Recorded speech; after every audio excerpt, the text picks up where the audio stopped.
പടം കണ്ടു, നോക്കുന്നു പോയില്ല. പൈസക്കാരുടെ ഓരോ കുന്തളിപ്പുകളെ. ഇവിടെ നിന്ന് പ്രോഗ്രാം നടക്കുന്നുണ്ട്. അർഷദ് ഓക്കെ. ഒന്നൊരു പടത്തിന് പോകുന്ന വിചാരിച്ച് ലണ്ടനിൽ വന്നിട്ട് ഒരു 4ാമത്തെ പടമാണ്. കുറച്ച് ദൂരമുണ്ട്, ഒരു 40 മിനിറ്റോളം ട്രാവൽ ചെയ്യാനുണ്ട്. ബസ്സിലാണ് ട്രാവൽ ചെയ്യുന്നത്. ഇപ്പോൾ നമ്മൾ സെൻട്രൽ ലണ്ടനിലോട്ട് പോകാൻ അല്ലെങ്കിൽ 1 something എങ്ങാണ്ട് വരുന്നുള്ളൂ ഒരു തവണ യാത്ര ചെയ്യുമ്പോൾ. പിന്നെ തിരിച്ചിറങ്ങുമ്പോൾ അതേപോലെ 1 something 1.75 അങ്ങനെ എന്തോന്ന് തോന്നുന്നു പൗണ്ട് ബസ്സിലാണെങ്കിൽ. ട്രെയിനിലാണെങ്കിൽ പിന്നെയും കൂടും.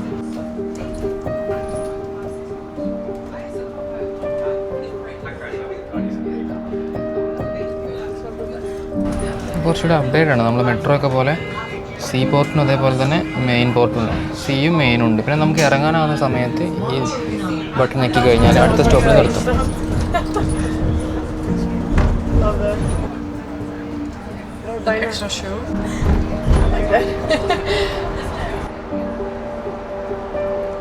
ഇവിടെ നിന്ന് എന്തോ പ്രോഗ്രാം നടക്കുന്നുണ്ട്.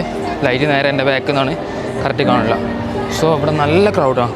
ഓറ്റൂല് എന്തോ പ്രോഗ്രാമാണ്, എനിക്കറിയില്ല എന്താണുള്ളത്.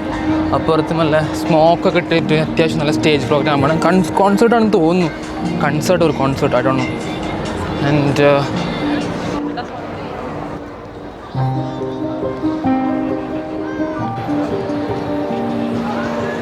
ഇതിനകത്ത് വേറെ തന്നെ ഒരു ലോകമാണ്. ഇതിനകത്ത് ആളുകളും ഭയങ്കര rush.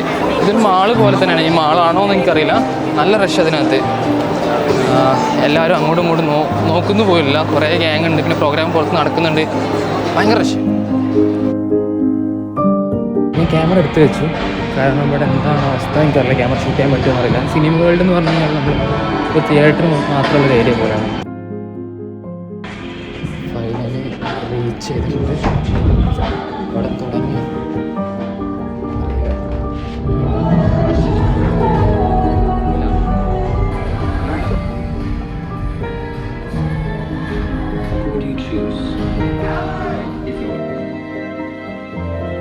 Please respect everyone around you and not talking or checking your phone during the film. Thrill seekers with more ways to watch.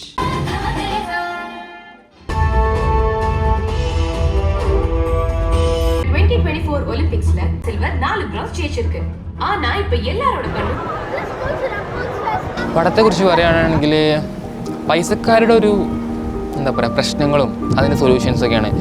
അതായത് ഒരു ബാറിൽ പ്രശ്നം ഉണ്ടായി കഴിഞ്ഞാൽ ആ ബാർ അങ്ങോട്ട് വാങ്ങിക്കുക. ഇപ്പോൾ ഒരു നാട്ടിൽ ചെറിയ രാഷ്ട്രീയക്കാരൻ പ്രശ്നം ഉണ്ടായി കഴിഞ്ഞാൽ മന്ത്രിനെ കൊണ്ട് വിളിപ്പിക്കുക. എന്താ അത്രേ ഉള്ളൂ സംഭവങ്ങൾ. നമ്മളെപ്പോലെ അങ്ങനെ ചെറുതായിട്ട് തട്ടി ചോദിക്കണമൊന്നും പരിപാടിയൊന്നുമില്ല. വലിയ കളികൾ മാത്രം. പടത്തിൽ മമിതനെ കണ്ടുകൊണ്ടിരിക്കാൻ നല്ല രസമായിരുന്നു. മമിത ഒരു കുട്ടിയാണ്. അപ്പോൾ നല്ല രസമായിട്ട് ഇങ്ങനെ കണ്ടുകൊണ്ടിരിക്കുക. അവളുടെ കാര്യങ്ങളൊക്കെ ആറ്റിറ്റ്യൂഡും ഫണ്ണൊക്കെ ആയിട്ടുള്ള കാര്യങ്ങളൊക്കെ കണ്ടുകൊണ്ടിരിക്കാൻ രസമാണ്. സോ പടം കാണുന്നതിൽ കുഴപ്പമൊന്നുമില്ല, നല്ല രസമാണ്. ലൈക്ക് ഞാനൊന്നും അനുഭവിക്കാത്തൊരു സംഭവമാണല്ലോ. അപ്പോൾ ഇങ്ങനെ തിയേറ്ററിൽ ബിഗ് സ്ക്രീനിൽ ഇങ്ങനെ കണ്ടുകൊണ്ടിരിക്കാൻ രസമാണ്. ഞാൻ പറയുന്ന വല്ലതും കേൾക്കുന്നുണ്ടോ? നല്ല സ്ഥലം കേട്ടോ അത്. കുറച്ച് നടന്ന് കണ്ടു നോക്കട്ടെ.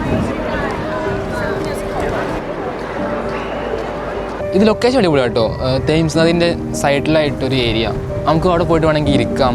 സൈഡിലായിട്ട് കുറച്ച് ഡെക്കറേറ്റ് ചെയ്ത സ്ഥലങ്ങളുണ്ട്. പിന്നെ നമ്മുടെ തേക്കുണ്ട്. നമ്മുടെ തേക്കാണെന്ന് അറിയില്ല. ഇരിക്കാൻ കുറച്ച് സംഭവങ്ങൾ ഇട്ടതിൽ ഇതൊക്കെ നല്ല മര എവിടെ നിന്നോ കടത്തി കൊണ്ടുവന്നായിരിക്കും, അല്ലാണ്ട് ഇപ്പോൾ എവിടെ നിന്നാണ്. പിന്നെ ഇതിന് ചുറ്റും കുറച്ച് ബിൽഡിങ്ങുണ്ട്. ലൈക്ക് റെസിഡൻഷ്യലായിട്ടുള്ള. ഇവിടെയൊക്കെ സ്റ്റേ കിട്ടുകയാണെങ്കിൽ അടിപൊളിയായിരിക്കും അല്ലേ. ഞാൻ മറ്റേ ടിപ്പിക്കൽ ഡയലോഗ് പറയുന്നില്ല, 1 day ഞാൻ അവിടെ എത്തുന്നുള്ള. എനിക്ക് അങ്ങനെ വലിയ താല്പര്യമൊന്നുമില്ല. പക്ഷെ രസമായിരിക്കും. ഒരു ദിവസമൊക്കെ ഇവിടെ നിന്ന് താമസിക്കുക, തിരിച്ചു പോവുക, അങ്ങനെയൊക്കെ ആണെങ്കിൽ അടിപൊളിയായിരിക്കും. നല്ല പൈസയായിരിക്കും. ശരിയാണ്. ബട്ട് ലൊക്കേഷൻ കൊള്ളാം, എനിക്കിഷ്ടപ്പെട്ടു. സോ ഇങ്ങോട്ട് എത്താനുള്ള ഓപ്ഷൻ എന്താണെന്ന് വെച്ച് കഴിഞ്ഞാൽ, ഞാൻ ആകെ കാറ്റുകൊണ്ട് പറക്കുന്നുണ്ട്. മുടിയൊന്ന് നോക്കണം കേട്ടോ. ലൈക്ക് ഇങ്ങോട്ട് എത്താനുള്ള ഓപ്ഷൻ എന്താ വെച്ച് കഴിഞ്ഞാൽ, നിങ്ങൾ നോർത്ത് ഇന്ത്യൻ ബീച്ചിലോട്ട് എത്തുക, ബസ്സോ ട്യൂബോ അടിച്ചിട്ട്. എന്നിട്ട് നിങ്ങളിവിടെ ലൈക്ക് കുറച്ചും കൂടി നടന്നാൽ മതി ഈ തേംസിൻ്റെ അങ്ങോട്ട്. അപ്പോൾ നിങ്ങൾക്ക് ഈ ലൊക്കേഷൻ കാണാൻ പറ്റും.